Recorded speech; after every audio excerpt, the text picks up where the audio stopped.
Eu estava parado na entrada do salão de festas mais caro que já pisei na vida quando ouvi aquela voz. Alta, cheia de si, ecoando pelo corredor inteiro, como se o dono dela fosse o rei de algum lugar que só existia dentro da própria cabeça. Era a voz do meu genro, Renato Cavalcante, 32 anos, cabelo penteado para trás com produto caro, camisa social aberta no último botão, aquele sorriso fácil de quem nunca se preocupou com conta no fim do mês porque sempre teve alguém para pagar por ele. Aquela voz que eu já tinha aprendido a reconhecer como o tipo de voz que faz tudo parecer uma piada, especialmente quando o alvo da piada não tem como revidar na hora. Olha só quem chegou, o velho caipira fedorento. Aquilo saiu da boca dele com aquela naturalidade de quem está habituado a humilhar. Não foi sussurrado entre amigos íntimos, não foi uma gafe de quem falou sem pensar. Foi dito em voz alta, com intenção, no corredor de entrada do Salão Bela Vista, no bairro Santa Mônica, em Uberlândia, diante de dezenas e dezenas de convidados que estavam chegando para o casamento da minha filha, Camila. Pessoas que viraram os rostos na minha direção, alguns com risada nervosa, aquela risadinha de quem não sabe bem o que fazer com o constrangimento, outros com aquele olhar cuidadoso de quem finge que não ouviu porque envolver-se seria problemático. Eu estava ali de terno azul marinho. Comprei aquele terno num bazar em Uberlândia 13 anos antes, numa loja chamada Roupas Bom Preço, que ficava na rua Olegário Maciel, perto do mercado municipal. Paguei R$ 85 por ele. Tinha guardado para ocasiões especiais e ao longo dos anos o usei em pouquíssimos momentos. No casamento de um primo em 2012, no enterro do meu pai em 2015, numa formatura de sobrinho em 2019. O terno estava impecável. Eu tinha engraxado o sapato preto desde a véspera com o kit de engraxate que tenho na prateleira do corredor do sítio há mais de 20 anos, de marca Nugget, que compro na farmácia de Tupaciguara. Eu tinha me arrumado da melhor forma que sei. Para os meus padrões, eu estava como o homem deve estar numa festa de casamento.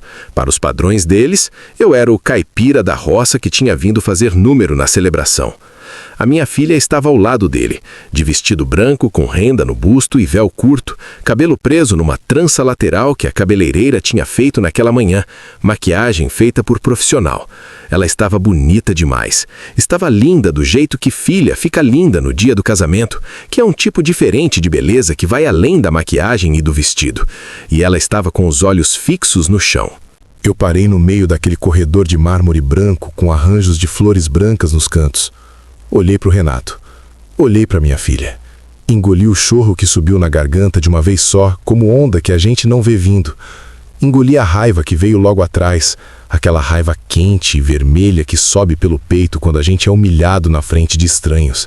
E engoli 44 anos de trabalho duro, de mão calejada, de madrugada de chuva verificando gado, de fim de semana sem descanso, de decisão difícil tomada sozinho, sem ninguém para consultar.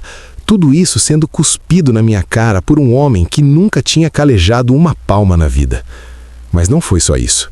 Porque se fosse só isso, talvez eu conseguisse respirar fundo e deixar passar. Acontece que a mãe dele estava parada a uns 3 metros, encostada num dos arranjos de flores de entrada, e ela me viu parado ali e fez aquela coisa que eu nunca vou esquecer enquanto viver. Dona Neuza Cavalcante, uma senhora de uns 60 anos, corpo pesado, colar de pérolas grossas no pescoço, vestido de festa numa cor entre verde e dourado que parecia ter custado mais do que meu terno multiplicado por 10, ela levantou o queixo na minha direção com aquele ar inconfundível de patroa chamando o empregado para dar ordem. Não foi sutil, foi deliberado, calculado, uma demonstração de poder disfarçada de ignorância, e disse com uma voz grossa e autoritária que pareceu congelar o ar do corredor inteiro: "Venha aqui e limpe meus sapatos." O silêncio que veio depois daquilo foi um tipo de silêncio que eu nunca tinha ouvido antes. Era o silêncio de quem não consegue acreditar no que acabou de acontecer. Era o silêncio dos convidados que estavam passando e pararam sem querer. Era o silêncio do Renato ao lado dela, que não disse nada para corrigir a mãe, o que era uma forma de concordar. Era o silêncio da música de fundo que por coincidência havia parado naquele exato segundo, e era, acima de tudo, o silêncio da minha filha, que continuava com os olhos no chão, que não ergueu a cabeça, que não disse uma palavra sequer. Eu olhei para aquela mulher. Fiquei olhando por uns 3 ou 4 segundos que pareceram uma eternidade, não com raiva aparente, com calma. Depois, sorri. Um sorriso pequeno, educado, daquele tipo que a pessoa não sabe bem interpretar, e disse apenas, com licença, e me afastei em direção à mesa com o meu nome num cartãozinho branco que ficava no canto do salão, perto da saída de emergência, do lado oposto à mesa principal onde a família Cavalcante estava sentada com arranjo diferenciado, cadeiras com laço dourado e um espaço muito maior entre as mesas. Senta que eu vou te contar o que aconteceu depois, porque o que veio a seguir naqueles meses, ninguém naquele salão estava esperando. Nem o Renato com o cabelo penteado e o sorriso de quem se acha mais esperto que todo mundo, nem a dona Neuza com o colar de pérolas e o ar de rainha de um trono que nunca existiu, nem o seu Gilberto, que ficava no canto com aquele sorriso constrangido de quem está ciente de que alguma coisa está errada, mas não tem coragem de mudar o rumo. Nem mesmo a minha filha, que foi a pessoa que mais me surpreendeu no fim de tudo isso, por razões que você vai entender quando eu chegar lá. Mas antes de continuar, eu quero te pedir uma coisa. Escreve aqui nos comentários de qual cidade você está me ouvindo agora. Pode ser qualquer lugar do Brasil, cidade grande, capital, interior profundo, cidade que a maioria das pessoas não consegue localizar no mapa. Escreve o nome da sua cidade. Eu leio todos os comentários, prometo. Leio de manhã, leio à noite, leio quando estou na varanda do sítio tomando café.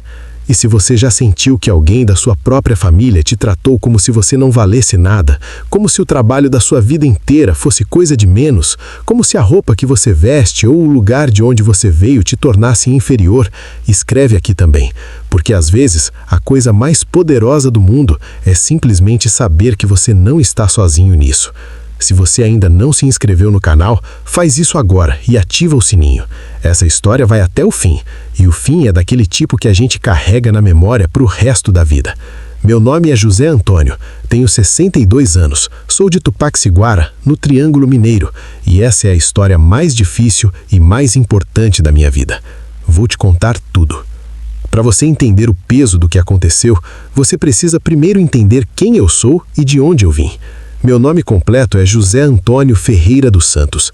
Nasci em 16 de março de 1962, numa fazenda de gado na região de Ituiutaba, Minas Gerais, numa época em que a estrada de terra que ligava a propriedade à cidade ficava intransitável na época das chuvas e a família ficava dias sem conseguir sair da fazenda. Meu pai se chamava Zé Grande, apelido que pegou desde menino, porque o nome de batismo era o mesmo que o meu, José Antônio. E na família havia outro tio com o mesmo nome, então os dois foram apelidados para diferenciar. Minha mãe era a Toninha, Maria Antônia de verdade, mas ninguém nunca a chamou por nada além de Toninha durante toda a vida. Eles criaram 7 filhos naquela fazenda. Eu era o terceiro. A gente não tinha muito. A casa era de adobe com piso de terra batida que minha mãe varria e borrifava água todas as manhãs para assentar a poeira.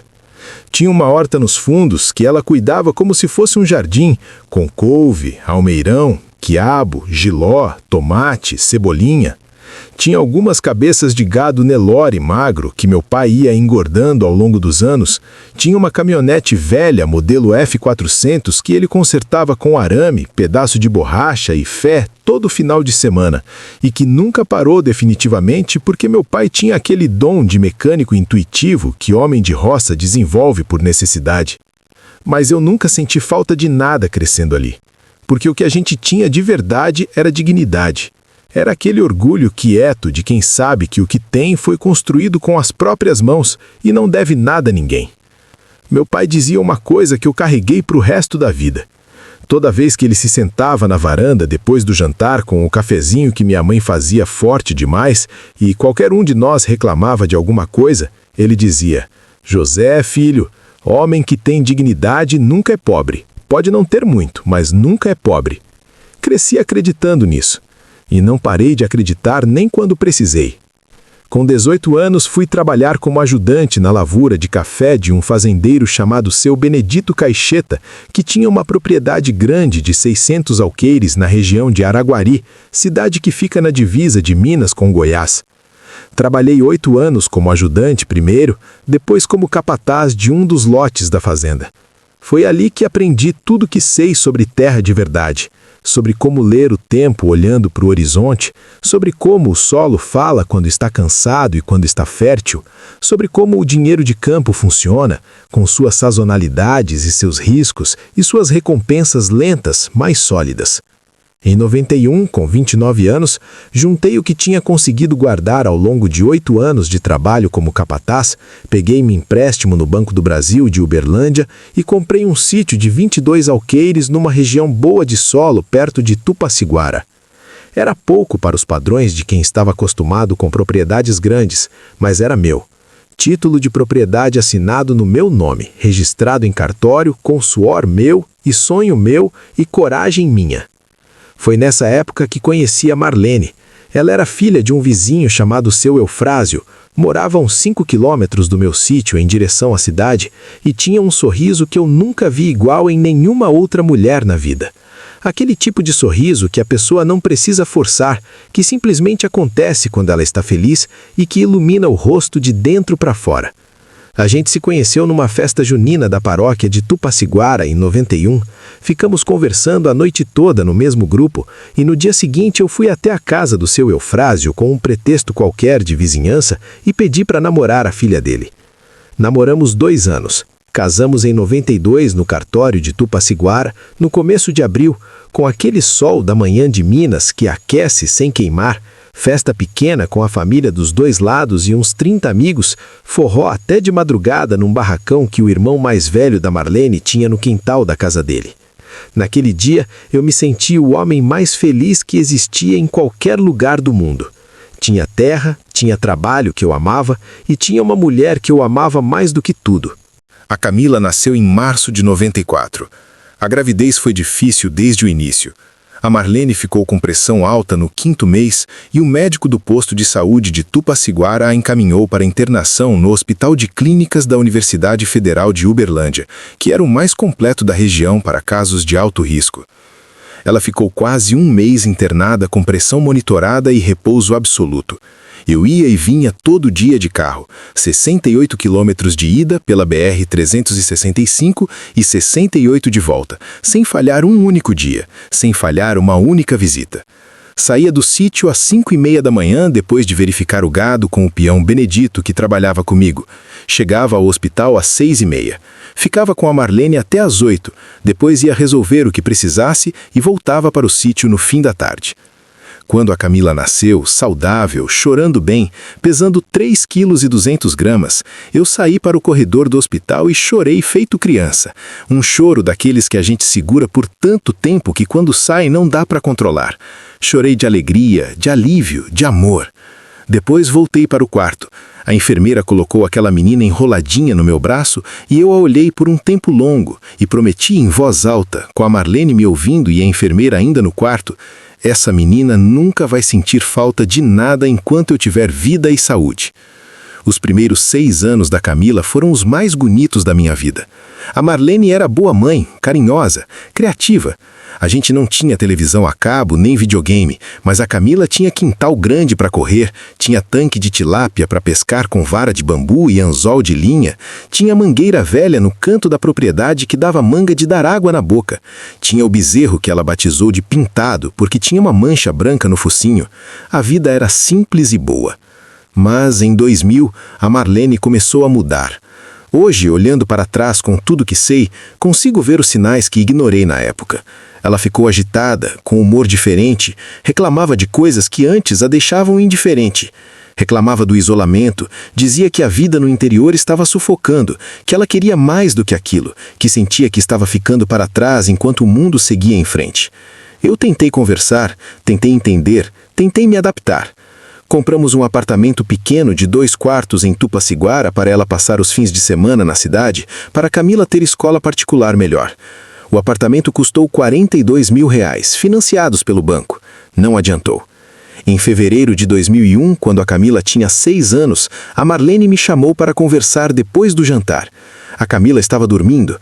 A noite estava quente demais para aquela época do ano, um calor úmido de fim de verão que deixava o ar pesado. A Marlene se sentou na cadeira de frente e me olhou nos olhos com uma expressão que eu nunca tinha visto nela antes, uma expressão de decisão tomada.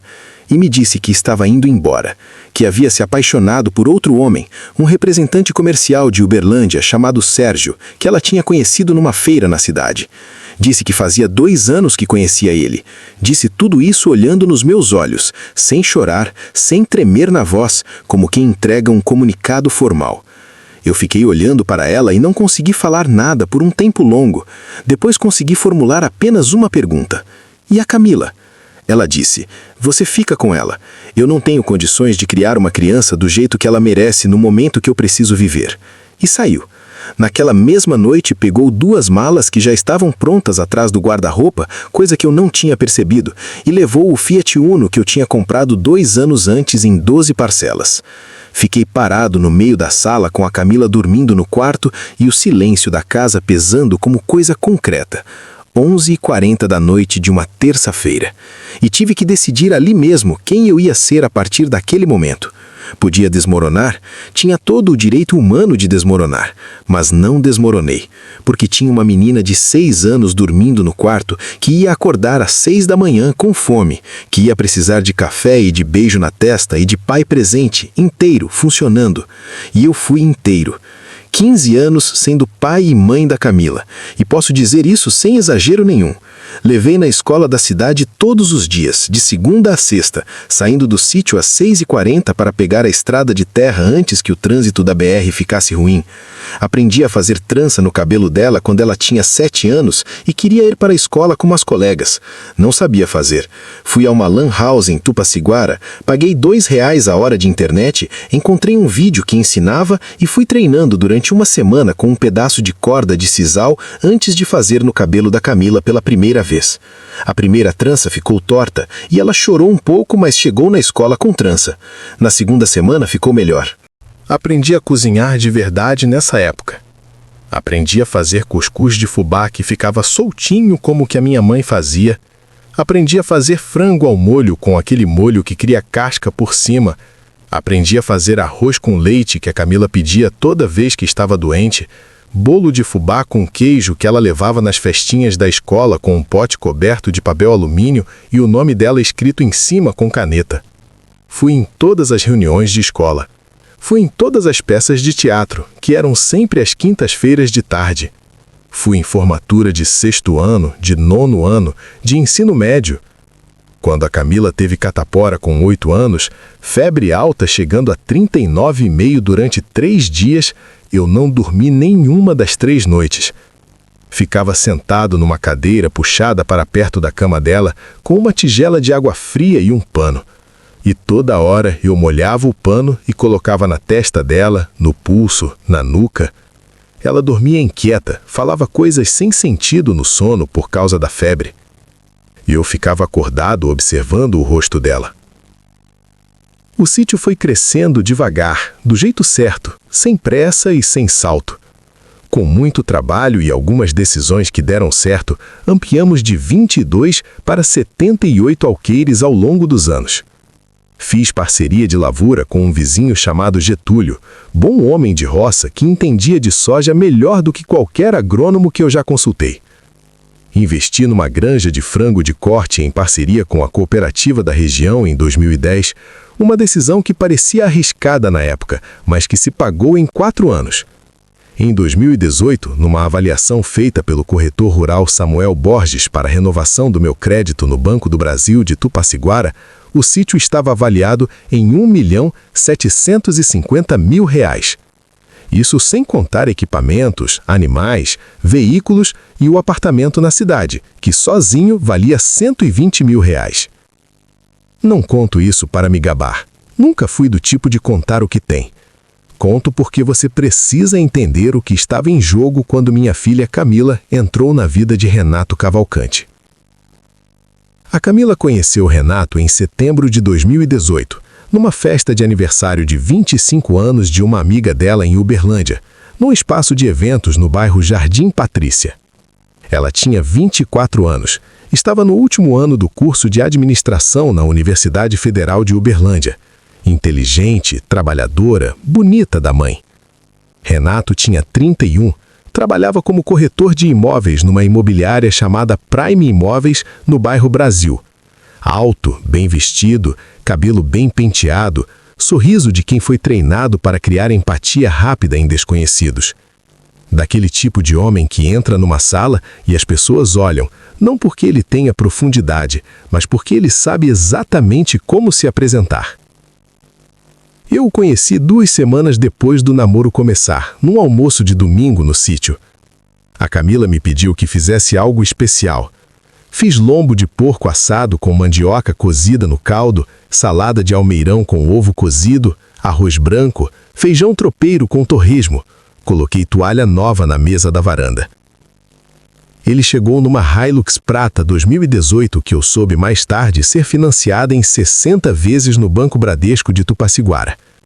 Usava camisa social branca com as mangas dobradas até o meio do antebraço, relógio de uma marca com nome em inglês no mostrador e falava muito.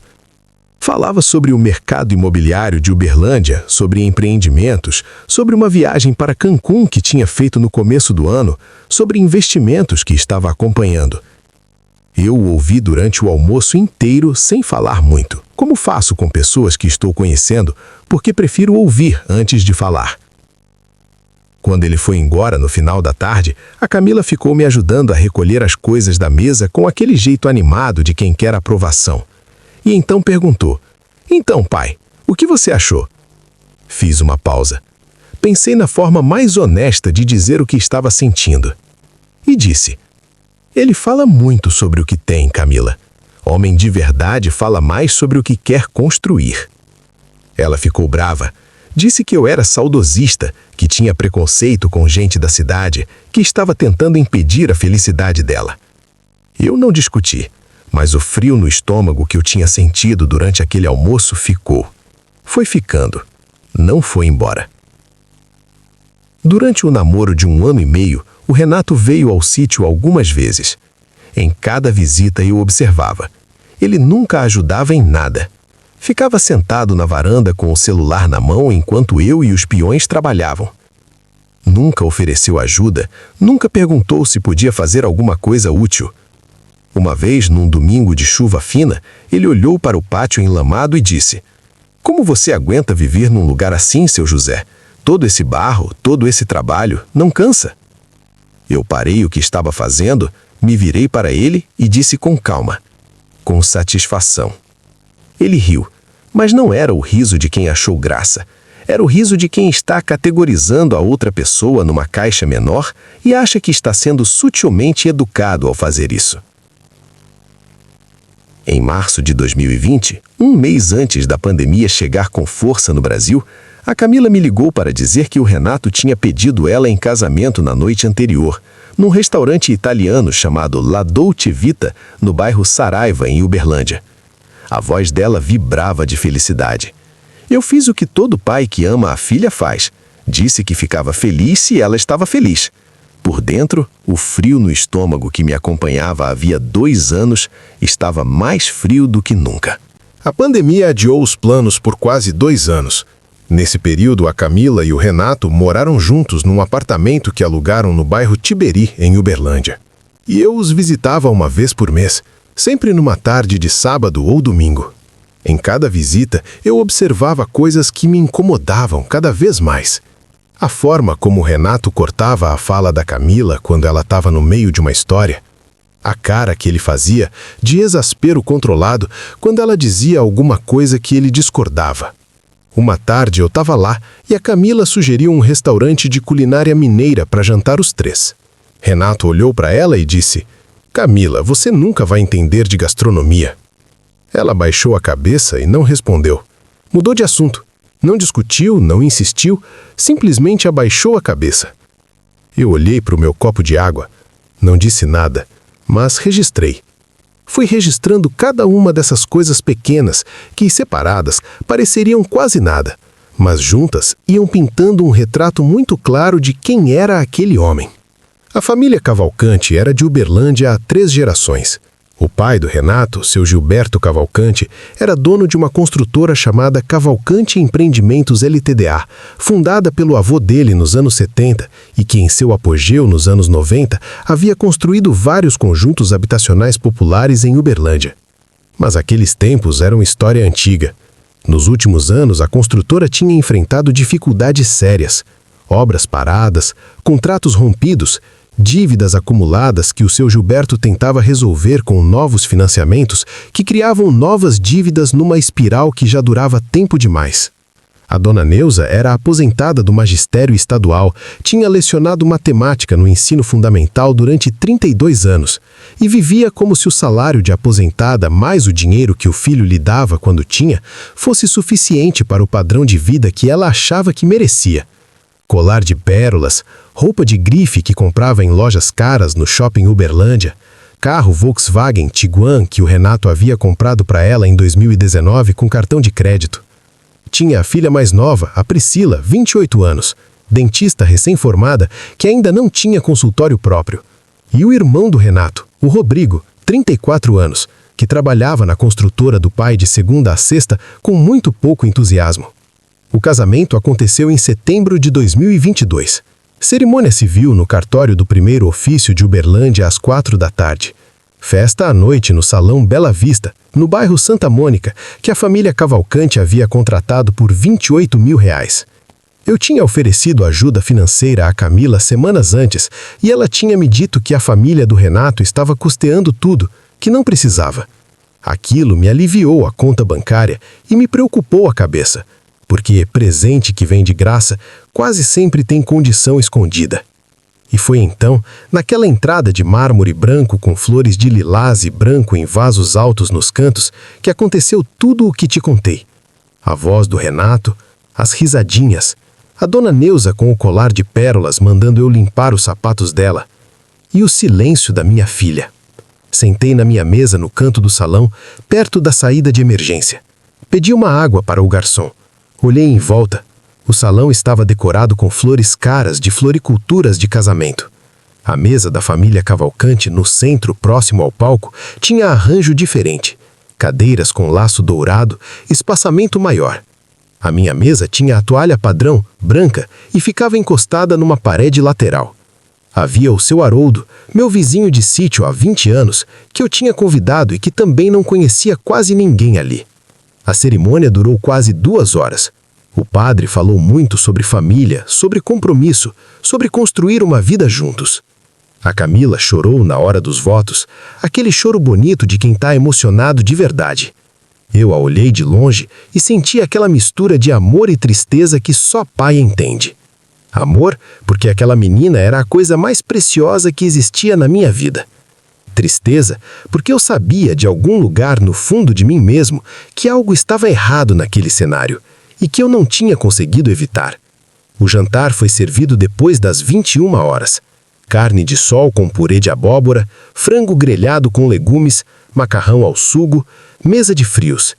Eu comi pouco, sem apetite. Falei com a Camila por menos de 10 minutos em toda a noite. Ela passou por mim uma única vez. Me deu um beijo rápido na testa, disse, pai, fica à vontade, e fui de volta para o lado da família Cavalcante. Conversei com o seu Haroldo durante grande parte da noite. A gente falou sobre soja, sobre o preço do boi, sobre o temporal que tinha chegado semanas antes. Coisas que a gente entende, coisas reais. A banda tocou forró e sertanejo depois das 23 horas e a pista de dança ficou cheia. Eu assisti de longe. Saí às 11 horas sem me despedir de ninguém, além do seu Haroldo. Fui ao estacionamento, entrei na caminhonete S10 e fiquei sentado uns 10 minutos sem ligar o motor, olhando para nada. Depois liguei e peguei a BR-365 de volta para Tupaciguara. Fui devagar, prestando atenção nas curvas, porque a cabeça estava cheia de coisas que precisavam ser organizadas com cuidado. Nos meses seguintes ao casamento, o contato com a Camila foi diminuindo gradualmente. Antes eu ligava toda semana, no domingo de manhã, e ela sempre atendia, sempre tinha algo para contar. Depois do casamento, as ligações foram ficando menores, mais espaçadas. Às vezes ela atendia em uma de cada 2 semanas. As conversas foram ficando curtas, secas, corteses, como conversa de conhecidos. Tudo bem, pai. Trabalhando muito. O Renato manda lembranças. Essa última frase, eu sabia que era mentira. Sentei naquela cadeira e deixei aquilo entrar devagar dentro de mim. Minha filha, a menina que eu criei sozinho durante 15 anos, para quem aprendi a fazer trança no cabelo, para quem eu passava pano frio na testa às 3 da manhã quando estava doente, estava sendo usada, conscientemente ou não, para me colocar numa armadilha que podia me tirar o sítio que eu havia construído tijolo por tijolo ao longo de 40 anos. A dúvida mais difícil era exatamente essa. Ela sabia, estava participando conscientemente, ou estava sendo usada da mesma forma que eu? Aquela dúvida me torturava mais do que qualquer certeza poderia torturar. Mas eu tinha clareza cristalina sobre uma coisa: não ia entrar nessa, e ia me proteger com todas as ferramentas legais disponíveis. O primeiro passo foi contratar formalmente o Dr. Marcelo como meu advogado em tudo que se referisse ao meu patrimônio, à família e a qualquer negociação futura. O segundo foi fazer um inventário completo e formal de todo o meu patrimônio em cartório. O sítio com sua escritura, os equipamentos agrícolas com notas fiscais, o apartamento de Tupaciguara com sua matrícula, as cotas na cooperativa, o saldo em aplicações no Banco do Brasil, tudo documentado, registrado, com data e valor certificado. O terceiro passo foi uma reunião com o gerente Luiz Fernando no Banco do Brasil de Tupaciguara, que me conhecia havia 15 anos, para criar uma estrutura de proteção que impedisse movimentações indevidas e alertasse qualquer tentativa de uso do meu nome em operações de crédito. O quarto passo foi o mais difícil dos 4, e foi o mais importante. Fui até Ubermândia, sozinho, sem avisar antes, e bati na porta do apartamento da Camila numa terça-feira de tarde, 3 semanas depois da reunião com os Cavalcante. Ela abriu a porta com a Isabela no colo, vestida num bodezinho azul com estampa de ursinhos, cabelo da Camila preso num rabo de cavalo, expressão de quem não estava esperando visita. Pai, aconteceu alguma coisa? Preciso conversar contigo, só contigo. Ela hesitou, olhou para o corredor do apartamento atrás dela. O Renato está em casa. Eu sei, mas preciso falar com você, sem ele presente. Um momento de hesitação. Depois ela disse: entra, eu coloco a Isabela no berço e a gente conversa na cozinha. Ficamos sentados na cozinha por quase 1 hora. Aquela cozinha pequena com azulejo branco, geladeira Brastemp cinza na parede da direita, janelinha com vista para o prédio vizinho. Eu coloquei os documentos na mesa, um por um. As certidões da junta comercial com as dívidas da construtora, o levantamento do Serasa com os cheques devolvidos do Renato, as informações sobre a alienação fiduciária da Hilux, tudo organizado em pasta com um marcador amarelo nas partes mais importantes. A Camila foi lendo aquele material com uma expressão que eu não sabia ler. Silêncio longo. Quando levantou os olhos, estavam cheios de lágrima, mas a voz estava firme. Eu não sabia de nada disso, pai. Olhei nos olhos dela por um tempo, procurei a mentira. Não encontrei. Encontrei vergonha. Aquele tipo de vergonha que só aparece quando a pessoa se dá conta de que foi usada e que não viu o que estava diante dela. Eu acredito em você, disse. Mas você precisa entender que esse homem pode te destruir também, não só a mim. Ela virou o rosto para a janelinha que dava para o prédio vizinho, ficou olhando para fora por um momento. Eu sei que ele não é perfeito. Camila, falei o nome dela com toda a firmeza que pude, não com dureza, mas com firmeza. Não é sobre ser perfeito, é sobre te usar como instrumento, é sobre usar o seu pai como instrumento, é sobre uma família inteira que está afogando em dívida e quer puxar a gente junto para salvar a pele deles. Ela ficou quieta por muito tempo. Depois perguntou com a voz baixa: o que você vai fazer?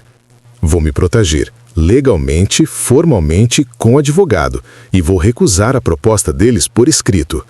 E eu? Ela disse, ainda mais baixo. Você é adulta, Camila. Tem uma filha. Você tem que decidir o que vai fazer com a sua vida. Mas eu sou seu pai. e nunca vou deixar de estar aqui quando você precisar. Ela chorou então, aquele choro de quem estava segurando coisa demais por tempo demais. Eu deixei ela chorar por 1 minuto e depois fui até onde ela estava e a abracei com aquele abraço de pai que não precisa de explicação. Saí dali sem saber o que a Camila ia decidir, mas saí sabendo que havia dito a verdade e que havia aberto uma porta para ela se ela quisesse atravessar. Na semana seguinte, o Dr. Marcelo enviou carta registrada aos Cavalcante. A carta comunicava formalmente a recusa da proposta de investimento, listava ponto por ponto as irregularidades financeiras da empresa que haviam sido levantadas em pesquisa pública e notificava expressamente que qualquer nova tentativa de envolver o patrimônio de José Antônio Ferreira dos Santos em qualquer negociação de qualquer natureza, sem a presença de seu representante legal, Dr. Marcelo Silva, seria interpretada como tentativa de fraude e encaminhada de imediato ao Ministério Público do Estado de Minas Gerais. A reação veio no mesmo dia, às 17h20, enquanto eu estava na porteira da granja verificando a carregação de frangos que saía naquela manhã, com o peão Valdivino fazendo a contagem com o fiscal da cooperativa. Era a Camila. Pai, preciso te contar uma coisa importante. Reconheci aquele tremor na voz dela, mas era um tremor diferente dos outros que havia ouvido nos últimos tempos. Não era o tremor de quem está com medo ou com vergonha, era o tremor de quem tomou uma decisão difícil e está pronto para dizer em voz alta: eu pedi separação do Renato. Eu segurei o celular com mais força, fechei a porteira da granja, fiz um gesto para o Valdivino continuar sem mim e fui para a sombra da mangueira velha no canto da propriedade. Me conta tudo. E ela me contou. Contou que depois da nossa conversa na cozinha, ela havia passado semanas revisando cada detalhe da vida financeira deles. Tinha encontrado os extratos do financiamento que o Renato havia contraído de R$75 mil num banco chamado Finamax, usando como referência o sobrenome Ferreira dos Santos, o meu sobrenome, de uma forma que sugeria à instituição que havia patrimônio familiar por trás da operação. Havia descoberto que o enxoval completo que eu havia comprado para a Isabela, cada pecinha embalada com cuidado naquele saco de presente, havia sido vendido por R$120 num brechó chamado Bebê Usado, na rua Tiradentes. Havia encontrado no celular do Renato, enquanto ele dormia, mensagens com uma mulher chamada Fernanda, de Patos de Minas, que não deixavam absolutamente nenhuma dúvida da natureza daquele relacionamento. Eu estava com os olhos fechados por muito tempo, pai. Fechados de propósito, porque abrir doía demais. Mas agora estou vendo tudo com clareza. Você falou com algum advogado? Ainda não. Liga para o Dr. Marcelo hoje mesmo. Ele tem uma colega especializada em direito de família que vai te atender bem. E enquanto não falar com ela, não sai do apartamento, não assina absolutamente nada, não faz acordo verbal nenhum, não concorda com nenhuma proposta que ele apresentar. Tá, pai. E a Isabela? Está aqui comigo. Está bem. Então tá ótimo. O resto a gente resolve junto. A doutora Viviane Borges, que o Dr. Marcelo indicou, era especializada em direito de família e tinha reputação sólida nos fóruns de Uberlândia. A separação foi requerida com todos os documentos que a Camila havia levantado, os extratos, as mensagens, as evidências do enxoval vendido, o contrato do financiamento fraudulento com referência ao sobrenome Ferreira dos Santos. O processo correu relativamente rápido, porque o casamento era recente, não havia patrimônio a partilhar e a guarda da Isabela foi acordada como compartilhada com residência principal com a mãe. O Renato reagiu mal ao processo. Tentou questionar, tentou atrasar as audiências com recursos que a doutora Viviane desmontou um por um e, quando percebeu que não conseguia paralisar o processo, tentou usar a Isabela como instrumento de pressão, ameaçando entrar com requerimento de guarda unilateral. A doutora Viviane foi cirúrgica, apresentou ao juiz todas as evidências, incluindo os registros de que o Renato havia vendido o enxoval da filha para pagar dívida própria, e o juiz da Vara de Família de Uberlândia não deixou margem para nenhuma manobra. Enquanto o processo de separação corria, o Dr. Marcelo conduzia um segundo processo em paralelo. O empréstimo de R$75 mil que o Renato havia contraído, usando o sobrenome Ferreira dos Santos como referência patrimonial falsa, configurava na avaliação legal indução a erro de instituição financeira para obtenção de crédito. O Dr. Marcelo levou esse caso ao Ministério Público do Estado de Minas Gerais com o dossiê completo que havíamos levantado, incluindo toda a situação da Cavalcante Empreendimentos Ltda e a tentativa de usar o meu sítio como garantia. Em julho de 2024, o Ministério Público de Minas Gerais abriu inquérito policial para investigar Renato Cavalcante, seu Gilberto Cavalcante e a Cavalcante Empreendimentos Ltda, por estelionato e formação de quadrilha para obtenção de crédito fraudulento. O seu Gilberto foi formalmente notificado. A dona Neuza, que havia assinado como testemunha num dos documentos de uma das operações questionáveis da empresa, foi convocada a prestar depoimento. O Dr. Marcelo me contou tudo isso naquela tarde de julho, sentados no escritório dele, com o sol de 2h30 de julho entrando pela janela e deixando um retângulo dourado no chão. E o meu sítio está completamente protegido, doutor? Completamente, seu José. Não há absolutamente nenhuma ação judicial ou administrativa que possa alcançá-lo. O senhor fez tudo certo. Respirei fundo. Aquela respiração longa e lenta de quem segurou o ar por tempo demais. Em setembro de 2024, quase exatamente um ano depois do casamento que tinha dado início a tudo aquilo, a Camila me ligou numa tarde de domingo para dizer que precisava me pedir uma coisa que não cabia em mensagem de texto nem em ligação. Disse que o processo de separação estava encaminhado, que ela e a Isabela estavam bem, que havia começado a trabalhar no escritório de contabilidade no bairro Jaraguá e que estava reconstruindo a vida de um passo por vez. Pai, eu quero te pedir desculpa, de verdade, de olho no olho. Não consigo fazer isso pelo telefone. Fui no dia seguinte. Ela me esperava na porta do apartamento, que agora era menor, mais barato, mais perto do trabalho novo. A Isabela estava no colo dela, 1 aninho e 2 meses, vestidinho listrado de azul e branco, aqueles olhos grandes e escuros que eram os olhos da Camila quando bebê. Quando a Isabela me viu, estendeu os braços na minha direção com aquela naturalidade absoluta que só bebê tem, sem nenhuma cerimônia, como se eu fosse a coisa mais segura do mundo. Peguei ela no colo e entrei. Sentamos na sala da Camila, que tinha um sofá de 2 cadeiras, uma televisão Samsung de 42 polegadas na parede, plantas na varanda, uma sala pequena e organizada com aquele jeito de quem está recomeçando com cuidado. A Camila me olhou nos olhos por um longo tempo antes de falar. Aquele olhar que a gente demora para alcançar quando tem vergonha de algo que não consegue desfazer. Eu te abandonei, pai. Depois de tudo que você fez por mim, de ter me criado sozinho, de ter aprendido a fazer trança no meu cabelo assistindo vídeo, de ter passado pano frio na minha testa quando eu ficava doente, depois de tudo eu te abandonei quando ele te humilhou naquela entrada do salão e eu fiquei com a cabeça baixa e não disse uma palavra. Eu penso nisso todos os dias e tenho vergonha todos os dias. Fiquei quieto por um momento. Depois falei. Você estava com medo, Camila. Eu entendo isso. Não é desculpa suficiente. Não é desculpa suficiente, mas é uma explicação real. E a diferença entre desculpa e explicação importa muito. Ela chorou então, com aquele choro fundo e limpo de quem estava segurando coisa pesada demais por tempo demais. Eu fui até ela e a abracei com aquele abraço de pai que não precisa de palavras, que apenas diz, eu estou aqui e sempre vou estar. Eu te amo, pai. Eu te amo, Camila. Isso nunca mudou nem um segundo. A Isabela tentou pegar meu boné de couro enquanto eu abraçava a mãe dela e deu uma gargalhada tão bonita que fez a gente rir junto no meio do choro. Ficamos ali os 3 na sala pequena por um bom tempo com a luz da tarde de setembro de Uberlândia entrando pela janela.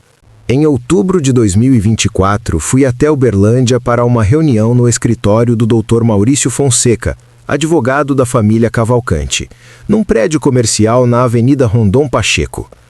O seu Gilberto e o Renato queriam chegar a um acordo antes que o inquérito do Ministério Público avançasse para a denúncia formal. Chegamos eu e o Dr. Marcelo às 14 horas. Eles chegaram com o Dr. Maurício, um advogado jovem que parecia estar no trabalho mais desconfortável de sua carreira até aquele momento. O seu Gilberto estava irreconhecível comparado ao homem que eu havia visto naquela reunião de março. Mais magro, com olheiras profundas, aquela postura de quem não está dormindo direito há meses. O Renato olhava para a mesa na maior parte do tempo, raramente me encarava diretamente. O Dr. Maurício apresentou a proposta com aquele tom protocolar de advogado experiente. A família Cavalcante estava disposta a assinar um termo reconhecendo que a proposta de investimento havia sido apresentada sem as devidas informações sobre a situação financeira da empresa, o que caracterizava a omissão relevante, e a pagar uma indenização a título de danos morais no valor de R$ 35 mil a José Antônio Ferreira dos Santos. Olhei para o Dr. Marcelo. Ele fez aquele gesto quase imperceptível com a cabeça que significava que a proposta era razoável dado o contexto. Olhei para o Renato, e pela única vez em toda aquela reunião, ele ergueu os olhos da mesa e me encarou diretamente. E o que eu vi naquele olhar não era mais a arrogância do genro que chegava no sítio com a Hilux financiada e o sorriso calculado de quem se acha mais esperto que todo mundo. Era apenas um homem de 32 anos que havia feito escolhas erradas repetidas vezes e que estava diante das consequências delas. Não senti satisfação nenhuma. Senti tristeza. Pela Camila, que havia passado anos com esse homem, pela Isabela, que ia crescer com esse homem como pai, por toda a energia desperdiçada, por tudo que poderia ter sido diferente se cada pessoa envolvida tivesse feito escolhas diferentes em algum momento do caminho. Mas aceitei o acordo. Não pelos R$ 35 mil, que era dinheiro, mas não era o ponto. Aceitei porque assinar aquele documento me permitia fechar aquele capítulo e seguir em frente. O inquérito do Ministério Público continuaria de qualquer maneira, independentemente do acordo civil, e eles teriam que responder por aquilo perante o Estado. Assinei o documento, me levantei, coloquei o boné de volta na cabeça e antes de sair me virei para o Renato. Falei apenas uma coisa, com calma, olhando nos olhos dele. Cuida da sua filha, Renato. O que mais você for ou deixar de ser na vida, cuida da Isabela. Ele não respondeu, mas eu vi o queixo dele tremer levemente antes de baixar os olhos de volta para a mesa. Saí com o Dr. Marcelo. Descemos os 6 andares de elevador em silêncio e na calçada da Avenida Rondon Pacheco, com o movimento de tarde de uma cidade grande ao redor, o Dr. Marcelo me apertou a mão com força. Seu José, foi um prazer e uma honra trabalhar nesse caso. Sorri. O prazer foi todo meu, doutor. Obrigado por tudo. Hoje, enquanto eu te conto essa história aqui, a vida está diferente. Diferente de um jeito bom. Daquele bom que a gente conquista depois de atravessar o que precisa ser atravessado. A Camila está morando com a Isabela num apartamento de 2 quartos no bairro Custódio Pereira, em Uberlândia, perto do escritório de contabilidade onde trabalha, a uns 500 metros da escola que a Isabela vai frequentar quando tiver idade. A gente fala todo domingo de manhã, como fazíamos antes do casamento dela, e a conversa é boa de novo. Aquela conversa real onde a pessoa conta o que está sentindo de verdade. Ela veio ao sítio 2 vezes esse ano. Nas 2 vezes ficou 3 dias. Dormiu no quarto que era dela quando menina, com a cama que eu havia guardado, com as fotos que continuavam na parede, com o quadro de Nossa Senhora que minha mãe havia dado para ela quando menina.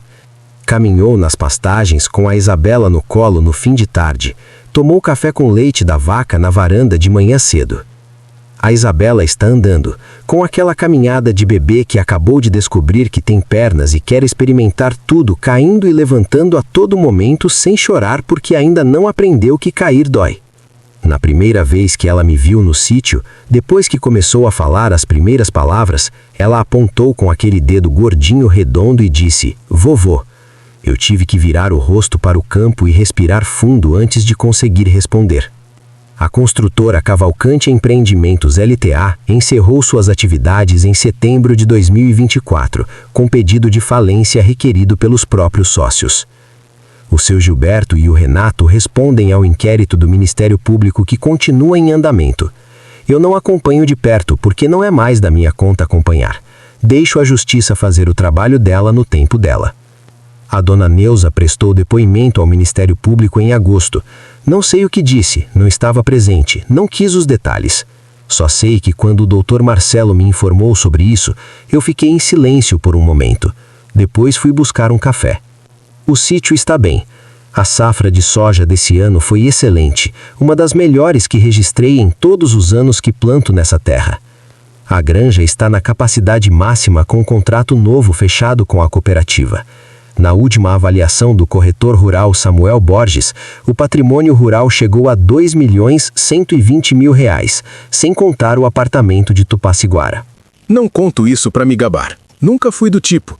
Conto porque é importante você entender que o trabalho de uma vida inteira não pode ser levado por pessoas que acham que você é bobo por não usar colarinho, por pessoas que acham que o lugar de onde você vem te faz inferior, por pessoas que olham para as mãos calosas de um homem que trabalha a terra e enxergam fraqueza onde há força. Tem dias que ainda sinto o peso daquele setembro de 2022. A voz do Renato ecoando naquele corredor, as risadinhas dos convidados, a mãe dele mandando eu limpar o sapato dela e, acima de tudo, o silêncio da minha filha, com os olhos no chão, não dizendo nada. Essas coisas não somem completamente. A gente aprende a carregar elas de um jeito diferente, num lugar que não pesa tanto. Mas quando a Isabela chama de vovô com aquela vozinha pequenina, quando ela estende os braços na minha direção quando me vê, quando a Camila me liga no domingo de manhã e a conversa tem substância de novo, aquele peso fica mais leve, muito mais leve. Penso no meu pai, o Zé Grande, sentado na varanda depois do jantar com o cafezinho forte da minha mãe na mão, dizendo para os 7 filhos que homem que tem dignidade nunca é pobre. Ele tinha razão. Perdi meses de sono. Perdi algumas ilusões que eu guardava sobre as pessoas. Perdi a crença ingênua de que todo mundo dentro da sua família quer necessariamente o seu bem. Mas não perdi o sítio que construí em 40 anos. Não perdi a dignidade que ele me ensinou a carregar. E de um jeito que eu não esperava quando estava sentado no canto daquele salão de festas perto da saída de emergência, recuperei a minha filha de verdade. Às vezes, a vida precisa de um abalo grande para a gente enxergar o que estava dormente ao redor. E às vezes, o homem que parecia o perdedor da história, sentado no canto com o terno velho de 13 anos, perto da saída de emergência que ninguém mais estava perto, esse homem já sabia coisas que os outros ainda iam aprender, da maneira mais difícil possível. Não precisei levantar a voz uma única vez. Não precisei fazer cena nenhuma. Não precisei me rebaixar ao nível de quem me humilhou. Apenas precisei ser quem eu sempre fui. Um homem que trabalha, que pensa antes de agir, que protege o que é seu com todas as ferramentas que a lei oferece e que não abre mão da sua dignidade por preço nenhum neste mundo. Se você chegou até aqui, eu te agradeço do fundo do coração. Sei que é uma história longa, mas é uma história real. E histórias reais têm esse peso, essa textura, esse cheiro de terra molhada e café coado no filtro de papel que não dá para fingir nem para fabricar. Antes de me despedir, eu preciso te fazer aquela pergunta de sempre. De qual cidade você está me ouvindo agora? Escreve aqui nos comentários. Pode ser Tupaciguara, pode ser Uberlândia, pode ser São Paulo, Porto Alegre, Manaus, pode ser uma cidade tão pequenininha do interior que a maioria das pessoas não encontra no mapa. Escreve o nome da sua cidade. Eu leio cada comentário, com cuidado, de verdade. E se você passou por algo parecido, se conhece um pai que está sendo tratado como se fosse invisível, como se o trabalho da vida inteira dele não valesse nada, como se o lugar de onde ele veio o tornasse menor do que é, compartilhe esse vídeo. Às vezes, a pessoa só precisa saber que não está sozinha, que tem saída, que há um caminho do outro lado. Se você ainda não está inscrito no canal, se inscreve agora e ativa o sininho, porque tem muito mais história por vir. Cada uma delas de alguém que encontrou o caminho de volta para si mesmo depois de achar que estava perdido para sempre. Meu nome é José Antônio Ferreira dos Santos. Tenho 62 anos. Sou de Tupaciguara, Minas Gerais.